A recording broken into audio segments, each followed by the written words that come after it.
C'est un univers en expansion, bien sûr, l'univers ne peut être qu'en expansion. Et la fin, enfin, ou la fin ou le début, se décatit. Et quand il se décatit, c'est en fait le Dieu. Et les grands buffets ont trouvé un point d'équilibre qui est très valorisant pour le client. Quand on y est, on est bien assis, on a quand même des matériaux, etc. Très agréables. Le gros souci apporté au décor, les cuisines, tout ça, bon, on le voit que les grands buffets ont investi dans leur esthétique.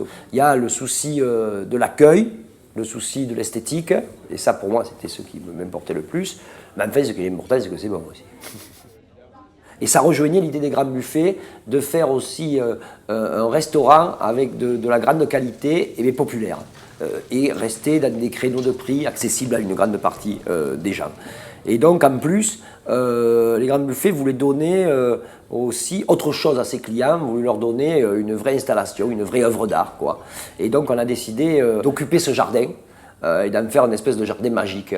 Et tout ça donne une espèce de jungle où toute une foule de personnages, créatures étranges apparaissent sur des tours d'arbres, des tours de feuilles.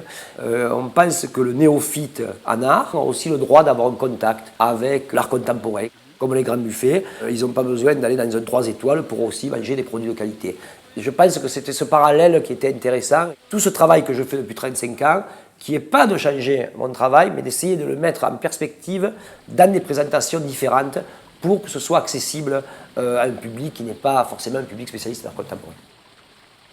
Le Grand Buffet, ce qui est unique, c'est qu'on a la qualité à tous les niveaux, des artistes qui sont présents par leur travail fait spécifiquement pour le lieu, des cuisiniers, du vin et tout ça, mais pour tout le monde, quoi.